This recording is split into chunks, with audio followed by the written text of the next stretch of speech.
कहानी की शुरुआत एक बड़ी कॉन्फ्रेंस से होती है जहां एक नई एआई टेक्नोलॉजी पेश की जा रही होती है। इस सॉफ्टवेयर की खास बात यह है कि इसके जरिए कोई भी इंसान अपनी पसंद का एआई गर्लफ्रेंड या बॉयफ्रेंड बना सकता है। तभी स्टेज पर एक लड़की आती है जिसकी घड़ी में 1 घंटे का टाइमर चल रहा होता है। यहीं से हमें पता चलता है कि वही इस कहानी की मुख्य किरदार है जिसका नाम युन है। वो लोगों को इस ऐप के बारे में बताती है और सबको कहती है कि वे ईयरफोन और खास लेंस पहन ले। इन लेंस की मदद से यूजर उस एआई को देख भी सकते हैं और उससे बात भी कर सकते हैं जैसे वो सच में उनके सामने मौजूद हो। लोग उसके साथ घूम फिर भी सकते हैं। इस ऐप का नाम है फॉर मी। अगले सीन में हमें दूसरे मुख्य किरदार से मिलवाया जाता है जो एक मॉडल और लेखक है। उसका नाम है हान सेन हो। उसके साथ उसका छोटा भाई भी रहता है जिसका नाम होंग है और वो अक्सर उसके साथ ही घूमता रहता है। हान काफी फेमस है और उसकी बहुत सारी महिला फैन भी हैं। वे सब उससे उसकी किताब पर ऑटोग्राफ लेने आती हैं। साइनिंग के दौरान कुछ लड़कियां उससे अजीब अजीब सवाल भी पूछती हैं। इसके बाद फिर से कॉन्फ्रेंस का सीन दिखाया जाता है जहां एक मशहूर मॉडल और स्टार पार्क युन के पास आता है। वो युन से कहता है कि उसका चेहरा इस्तेमाल करके एक एआई इमेज बनाकर दिखाए। युन ऐसा करती है और कुछ ही सेकंड में उसका एआई वर्जन स्क्रीन पर आ जाता है। ये देखकर वहां बैठे सभी इन्वेस्टर्स काफी प्रभावित हो जाते हैं। तभी युन की घड़ी में लगा टाइमर बजने लगा है और वो कहती है कि अब उसे जाना होगा। वो किसी के सवालों का जवाब दिए बिना ही वहां से निकल जाती है। उसी समय वहां बैठी एक लड़की कहती है कि सब लोग सही कहते हैं। युन को 1 आवर वुमन कहा जाता है क्योंकि वो कहीं भी 1 घंटे से ज्यादा नहीं रुकती। तभी युन की कंपनी की दूसरी डायरेक्टर सील वहां पहुंचती है और सबको कहती है कि अगर किसी को कोई सवाल पूछना है तो वो उससे पूछ सकते हैं। दूसरी तरफ हम देखते हैं कि हान अपने फैन से मिलकर बाहर निकल रहा होता है। उसका भाई वहां मौजूद लोगों से गिफ्ट इकट्ठा कर रहा होता है। तभी पार्क भी युन के साथ बाहर आता है और उसके पीछे पीछे चलता हुआ उससे पूछता है कि क्या वो उसके साथ लंच पर चलेगी। लेकिन युन साफ मना कर देती है और कहती है कि वो बिना किसी खास वजह के किसी के साथ कहीं नहीं जाती। उधर हान देखता है कि उसकी गर्लफ्रेंड किसी से फोन पर बात कर रही है और उसे बेबी कह रही है। ये सुनकर उसे लगता है कि शायद वो उसे धोखा दे रही है। वो उसका नाम लेकर पुकारता है सिरी। फिर उससे पूछता है कि वो किससे बात कर रही थी, क्या वो कोई लड़का है। सिरी जवाब देती है कि नहीं, वो लड़का नहीं है। हान फिर पूछता है कि क्या वो लड़की है, लेकिन वो ये भी मना कर देती है। ये सब सुनकर हान परेशान और गुस्से में आ जाता है और कह देता है कि अब वो कुछ नहीं सुनना चाहता, इसलिए उनका रिश्ता यहीं खत्म। इतना कहकर वो वहाँ से चला जाता है। उसी समय युन भी वहाँ से गुजर रही होती है और लिफ्ट के पास खड़ी होती है। हान भी उसके पीछे आ जाता है और सिरी उसके पीछे पीछे आती रहती है। उससे विनती करती है कि वो उसकी बात सुन ले, लेकिन हान उसे नजरअंदाज कर देता है और सीधे लिफ्ट में घुस जाता है। सिरी लिफ्ट का दरवाजा रोकने लगती है जिस पर युन को गुस्सा आ जाता है। वो हान से कहती है कि अपना पर्सनल ड्रामा लिफ्ट के बाहर निपटाएं क्योंकि उसे कहीं जल्दी जाना है। गुस्से में हान सिरी से कहता है कि वो तुरंत वहाँ से चली जाए, नहीं तो वो कभी उसका चेहरा भी नहीं देखेगा। ये सुनकर सिरी वहाँ से चली जाती है। इसके बाद दोनों बेसमेंट में पहुंचते हैं। युन अपनी कार की चाबी निकालती है, तभी उसकी घड़ी का टाइमर बजने लगता है। वो अचानक हान को धक्का देती है और अपनी कार में बैठकर दरवाजा लॉक कर लेती है। हान बाहर से दरवाजा पीटा रहता है लेकिन वो खोलती नहीं। हान फिर नीचे जाकर अपनी कार की चाबी लेने लगा है। उसी दौरान युन को कुछ अजीब सी आवाजें सुनाई देने लगी हैं और उसे जैसे दौरा पड़ने लगा है। तभी हान अपनी चाबी उठाकर खड़ा होता है और उसी वक्त युन बाहर निकलकर उसे धक्का देती है और कहती है कि उसने गलती से उसकी कार को अपनी कार समझ लिया था। हान गुस्से से भर जाता है और उससे कुछ कहने ही वाला होता है। तभी डायरेक्टर सील वहां आ जाती है। युन तुरंत उसकी कार में बैठती है और दोनों वहां से निकल जाते हैं। रास्ते में कार चलाते हुए सील युन से कहती है कि अगर कभी सबको उसका राज पता चल गया तो क्या होगा। अगर लोगों को ये पता चल गया कि वो सिर्फ 1 घंटे ही क्यों रुकी है क्योंकि उसके बाद उसे दौरे पड़ते हैं या वो बेहोश हो जाती है तो शायद ये बड़ी खबर बन जाएगी। लेकिन युन आत्मविश्वास से कहती है कि ऐसा कभी नहीं होगा। दूसरी तरफ हान अपने भाई के साथ होता है। उसका भाई उससे काफी नाराज है। वहीं होंग अपनी गर्लफ्रेंड से बात कर रहा होता है जिसे देखकर हान और भी चिढ़ जाता है। अगले सीन में वे दोनों अपने ऑफिस पहुंचते हैं जहां हान की गर्लफ्रेंड पहले से ही उसका इंतजार कर रही होती है। वहीं दूसरी तरफ सील और युन भी अपने ऑफिस पहुंचते हैं। सील अपने स्टाफ को बताती है कि उन्होंने बहुत अच्छा काम किया है और इसी खुशी में आज रात वो सबके लिए एक डिनर पार्टी रखने वाली है। इसके बाद सिरी और हान की बातचीत दिखती है। सिरी उसे समझाने की कोशिश करती है कि जिस कॉल पर वो बात कर रही थी वहाँ कोई लड़का नहीं था और वो उसे धोखा नहीं दे रही। तभी फोन फिर से बजता है। हान फोन लेकर खुद बात करता है और तब उसे पता चलता है कि फोन के दूसरी तरफ कोई इंसान नहीं बल्कि एक एआई था।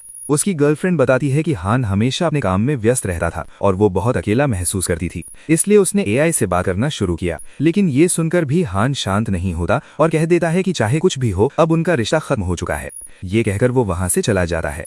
तब सिरी गुस्से में उससे कहती है कि उसे समझ ही नहीं आ रहा कि वो क्या कर रहा है। वो न सिर्फ उनके रिश्ते को खत्म कर रहा है बल्कि अपनी लिखाई और अपने भविष्य को भी बर्बाद कर रहा है। इसके बाद हान भी वहां से निकल जाता है। अगले सीन में डायरेक्टर सील अपने स्टाफ के साथ होती है। उनमें से एक लड़की यांग है जो हान की बहुत बड़ी फैन है। वो न्यूज में देखती है कि आज हान का एक ऑनलाइन फैन मीटिंग होने वाला है। फिर सब लोग उस लाइव मीटिंग को देख रहे होते हैं। अचानक हान घोषणा करता है कि अब वो रिटायर हो रहा है और आगे से सिर्फ अपनी किताब लिखने पर ध्यान ध्यान देगा। ये सुनकर यांग बुरी तरह परेशान हो जाती है और रोने लगती है। तभी वीडियो कॉल पर यून उसे देख लेती है और उसे समझाती है कि अपने पर्सनल इमोशंस ऑफिस में दिखाना सही नहीं है, क्योंकि ये एक वर्क प्लेस है। यांग उससे माफी मांगती है। तब सील यून से कहती है कि वो यांग पर ज्यादा सख्त ना हो, क्योंकि हान ने उसकी जिंदगी में बहुत मदद की थी जब वो अकेली और डिप्रेस्ड रहती थी। ये सुनकर यून भी सोच में पड़ जाती है। फिर हमें एक फ्लैशबैक दिखाया जाता है जिसमें यून अपने घर पर बहुत दुखी बैठी होती है और उसे अजीब अजीब आवाजें सुनाई देती हैं, जिससे वो अपने कान ढक लेती है। फिर वापस वर्तमान में यून यांग से कहती है कि अगली बार ऐसा कुछ न करें और सबको पार्टी में जाने के लिए कहती है। दूसरी तरफ हान का भाई उससे गुस्से में पूछता है कि उसने ऐसा फैसला कैसे ले लिया, लेकिन हान साफ शब्दों में कह देता है कि उसने जो फैसला लिया है वो उसी पर कायम रहेगा और अब वो सिर्फ अपनी किताब लिखने पर ध्यान देगा। फिर हान का भाई होंग उससे पूछता है, हम पैसे कहाँ से लाएंगे? वैसे ही हमारे पास बहुत कम पैसे बचे हैं। ये सुनकर हान थोड़ा चिढ़कर कहता है, तुम्हें हर वक्त पैसे की ही चिंता क्यों रहती है? अगर तुम्हें सिर्फ पैसे कमाने हैं तो जाकर कोई एजेंसी खोल लो। इतना कहकर वो वहाँ से चला जाता है। अगले सीन में हम देखते हैं कि होंग मिस्टर पार्क के साथ बैठा हुआ ड्रिंक कर रहा है और उसे सारी बातें बता रहा है। वो बताता है कि हान ने पिछले 3 सालों से कुछ भी नहीं लिखा है और उनके पास कोई दूसरा रास्ता नहीं था, इसलिए उन्हें सेलिब्रिटी बनना पड़ा। ये सुनने के बाद पार्क उसे धीरे धीरे अपने बिजनेस में निवेश करने के लिए उकसाने लगा है। वो कहता है कि अगर वो उसके साथ पैसा लगाएगा तो उसे बहुत फायदा होगा और खूब पैसे कमाएगा। पार्क की बातों में आकर होंग भी थोड़ा प्रभावित हो जाता है। दूसरी तरफ एक सीन में दिखाया जाता है कि डायरेक्टर सील अपने स्टाफ के साथ पार्टी कर रही है, लेकिन वो बार बार अपना फोन चेक कर रही होती है। उसके स्टाफ को ये देखकर अजीब लगता है और वो उससे पूछते हैं कि वो इतनी टेंशन में क्यों है। तब सील बताती है कि यून अभी तक घर नहीं पहुंची है और वो उसके लिए परिवार की तरह है, इसलिए वो उसकी चिंता कर रही है। तभी यांग उससे कहती है कि वो उसकी बहुत इज्जत करती है क्योंकि वो यून का इतना ख्याल रखती है। इस पर सील मुस्कुराकर कहती है कि यून उसके लिए सिर्फ एक सहकर्मी नहीं बल्कि परिवार की तरह है। इसके बाद सील बाथरूम में जाती है और वहां से यून को फोन करती है। यून बताती है कि वो घर पहुंच चुकी है। ये सुनकर सील थोड़ी राहत महसूस करती है और कॉल काट देती है। दूसरी तरफ हम देखते हैं कि यून के घर में उसकी माँ खाना बना रही होती है। वो यून से कहती है कि वो जल्दी से फ्रेश हो जाए, फिर दोनों साथ बैठकर खाना खाएंगे। उधर पार्टी में वापस आते ही स्टाफ के कुछ लोग आपस में बातें करने लगते हैं कि मिस सील के पास ना तो कोई बॉयफ्रेंड है और न ही कोई अपना परिवार। सील उनकी बातें सुनकर भी अनसुना कर देती है और ऐसा दिखाती है जैसे उसे कुछ पता ही ना हो। फिर वो बाकी लोगों के साथ पार्टी एंजॉय करने लगी है। दूसरी ओर हम देखते हैं कि हान अपने लैपटॉप के सामने बैठा है और काफी देर से स्क्रीन को देख रहा है। उसे समझ ही नहीं आ रहा कि क्या लिखे, क्योंकि वो पिछले 3 सालों से कुछ भी लिख नहीं पाया है। तभी उसका भाई होंग बहुत ज्यादा नशे में उसके घर पहुंचता है। वो अपना फोन वहीं छोड़कर चेहरा धोने के लिए बाथरूम में चला जाता है। उसी समय उसके फोन पर एक कॉल आती है। हान फोन उठाता है और पता चलता है कि कॉल किसी इंसान की नहीं बल्कि एक एआई की है। यानी जिस लड़की से होंग बात करने का नाटक करता था वो असल में उसकी गर्लफ्रेंड नहीं बल्कि एक एआई थी। इतने में होंग वापस आता है और जल्दी से हान के हाथ से फोन छीन लेता है। अगले सीन में हान उस ऐप के बारे में इंटरनेट पर सर्च करता है। तभी उसे पता चलता है कि फॉर मी ऐप की सीईओ और कोई नहीं बल्कि यून है। वो उसकी फोटो देखता है और सोचता है कि उसने इस लड़की को पहले कहीं देखा है। दूसरी तरफ यून अपनी माँ के साथ घर में खाना बना रही होती है, लेकिन तभी कोई उनके घर के बाहर खाना रखकर चला जाता है। थोड़ी देर बाद यून वो खाना उठाकर टेबल पर रख देती है। यहीं पर हमें पता चलता है कि उसकी माँ असली इंसान नहीं है बल्कि एक 4D इमेज और एआई से बनी हुई क्लोन है जिसे यून ने प्रोग्राम किया है। इसके बाद अगले सीन में यून और मिस्टर पार्क का एक फोटो शूट चल रहा होता है। फिर एक इंटरव्यू शुरू होता है, लेकिन तभी अचानक सील दौड़ती हुई आती है और कहती है कि एक बड़ी समस्या खड़ी हो गई है। सील तुरंत वहां से निकलकर मामले को संभालने चली जाती है। तभी पार्क के फोन पर लगातार मैसेज आने लगते हैं। जब वो फोन चेक करता है तो उसे पता चलता है कि एक न्यूज वायरल हो चुकी है जिसमें उस पर आरोप लगाया गया है कि उसने स्टॉक मार्केट में पैसों की हेराफेरी की है। जब यून को ये सब पता चलता है तो वो खुद रिपोर्टर्स के सामने जाती है और उनसे कहती है कि अगर उन्हें कुछ पूछना है तो खुलकर सवाल करें। इसके साथ ही वो पार्क का कॉन्ट्रैक्ट भी तुरंत कैंसिल कर देती है और उसे कहती है कि वो पेनल्टी देने के लिए तैयार रहे। इसके बाद यून के ऑफिस में फोन कॉल्स की बाढ़ आ जाती है और उसका स्टाफ उन सबको संभालने में लग जाता है। सील अपने एक कर्मचारी को तुरंत आदेश देती है कि पार्क को भागने से रोका जाए, लेकिन उसी दौरान स्टाफ गलती से उस कमरे को लॉक कर देता है जहां यून अकेली फंसी होती है और उसकी घड़ी का टाइमर खत्म होने लगता है। उधर पार्क किसी तरह गेट खोलकर भागने की कोशिश करता है। जब वो मुख्य गेट तक पहुंचता है तो देखता है कि वहां बहुत सारे रिपोर्टर्स पहले से खड़े हैं। उन्हें देखकर वो दूसरी तरफ भागने लगता है और रिपोर्टर्स भी उसके पीछे दौड़ पड़ते हैं। उसी समय यून भी बाहर पहुंच जाती है और पार्क से उसकी झड़प होने लगती है, लेकिन तभी उसकी घड़ी का टाइमर बज उठता है और यून को दौरा पड़ने लगा है। इसके बाद कहानी 1 साल पीछे चली जाती है। वहां दिखाया जाता है कि यून ने अपनी माँ का एआई वर्जन बनाया था। अपनी माँ को इस रूप में देखकर वो काफी भावुक हो जाती है। फिर कहानी वापस वर्तमान में लौट आती है। हान को पार्क वाले स्कैम के बारे में पता चलता है। तभी होंग उसके पास आता है और कहता है कि उसे बिल्कुल अंदाजा नहीं था कि ऐसा हो जाएगा। हान उससे पूछता है कि आखिर हुआ क्या है। तब होंग बताता है कि उसने पार्क की बातों में आकर उसमें पैसा लगा दिया था। इसके बाद हान पार्क से मिलने जाता है, लेकिन जैसे ही पार्क उसे देखता है वो वहां से भागने लगा है। उसी समय हान की नजर यून पर पड़ती है और रिपोर्टर्स उसकी तरफ बढ़ रहे होते हैं। हान तुरंत यून का हाथ पकड़ता है और उसे वहां से लेकर भाग जाता है। सील दूर से उन्हें भागते हुए देख लेती है। भागते समय हान यून से पूछता है कि क्या वो ठीक है, लेकिन यून उसे पहचान नहीं पाती और पूछती है कि वो कौन है। इतना कहते ही वो बेहोश हो जाती है। तब हान उसे अपनी पीठ पर उठाकर ले जाता है और सिक्योरिटी गार्ड से कहता है कि तुरंत एम्बुलेंस बुलाओ। तभी सील वहां पहुंच जाती है और गार्ड से कहती है कि एम्बुलेंस बुलाने की जरूरत नहीं है। सील हान से कहती है कि वो उसके साथ आए। अगले सीन में वे तीनों लिफ्ट में होते हैं। हान सील से पूछता है कि क्या युन को अस्पताल ले जाना चाहिए, लेकिन सील कहती है कि वो सिर्फ थकान की वजह से बेहोश हुई है, इसमें घबराने की कोई बात नहीं है। सील हान से ये भी कहती है कि आज जो कुछ हुआ है उसके बारे में वो किसी को न बताए। इसके बाद हान युन को उसके केबिन में छोड़ देता है और सील उसे वहां से जाने के लिए कह देती है। जब हान बाहर निकलता है तो यांग उसे देखकर बहुत खुश हो जाती है और जोर जोर से चिल्लाने लगती है। उधर युन अपनी घड़ी की तरफ देखती है जिसमें एक सेफ सिग्नल दिखाई देता है। इसी के साथ हमें उसके अतीत की झलक मिलती है जहाँ युन एक हाई स्कूल की स्टूडेंट हुआ करती थी।